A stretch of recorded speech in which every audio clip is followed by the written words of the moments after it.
Near the end of the Bible are 21 letters from leaders of the early Jesus movement. They were written to small church communities in cities throughout the Roman world. Now, writing letters took a lot of money and effort in the ancient world, and so each one was crafted carefully from beginning to end. And that means we should read them as one whole literary work. So let's talk about how to read New Testament letters in their literary context. Of all the early Christian leaders, the Apostle Paul wrote the most letters. We have 13 in the New Testament. I often imagine him alone in his study, writing long theological essays. But Paul didn't work or write alone. In fact, he often names people from his team who helped him produce the letters. Oh, right, like Timothy or Silas. Yeah, Paul was constantly with his missionary teammates, on the road working out ideas as they talked and debated and taught together. And Paul would have collected speeches, poems, and prayers in notebooks. Like the ones he mentions in his second letter to Timothy. Right, and so Paul would get the right teammates in a room and start pulling together old and new material. Then they would hire a professional scribe and start creating drafts until they were satisfied with how it worked together as one whole. Then mail it off. Yeah, the letter would be given to a trusted teammate who would also be given instructions on how to perform it before the recipients. Perform it like read it aloud? Yeah, most people back then didn't read. Until Paul mentions this more than once in his letters, that they were designed to be heard, which is why they often sound like written speeches. So it's important for us to read and listen to these letters from beginning to end, too, so we can appreciate how each part contributes to the whole. Exactly. Now, every culture has its own practice for how to organize a letter, and in the first century, there was a standard format. You have the opening, which names the author and then the receiver. Then a prayer of thanks or a greeting. Then comes the body of the letter. This part is the main reason for writing in the first place, what the receiver's supposed to know or do something about. Right. And then comes the conclusion, which could have greetings, travel plans, a final request, or a prayer. So it's helpful to see how a New Testament letter breaks down into these parts. Right. So let's take, for example, Paul's letter to the Ephesians. Okay, there's the opening. And then a long thanksgiving prayer to God.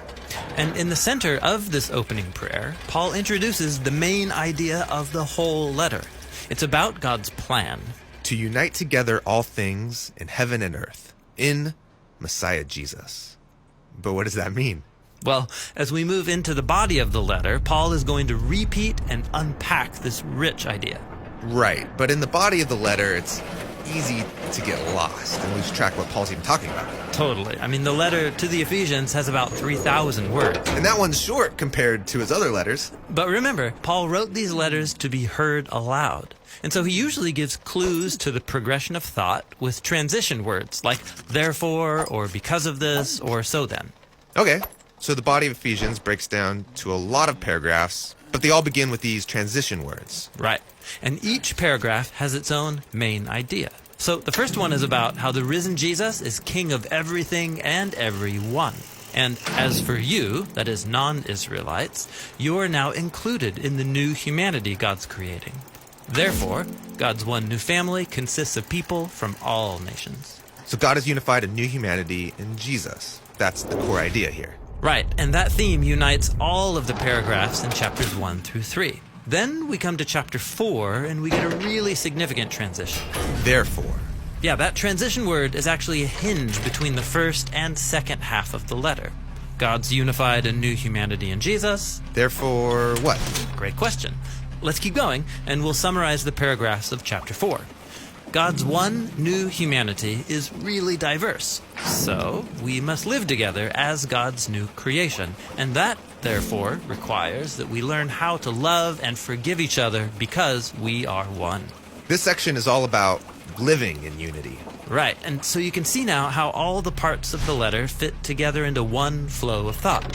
God's unified a new humanity in Jesus, therefore live in a way that fosters that unity.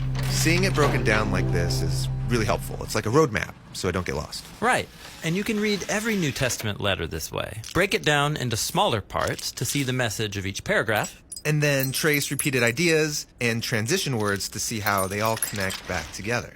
Then you'll see how the apostles brilliantly combined all of the pieces into a literary whole that spoke to Jesus' first followers and can still speak to us today.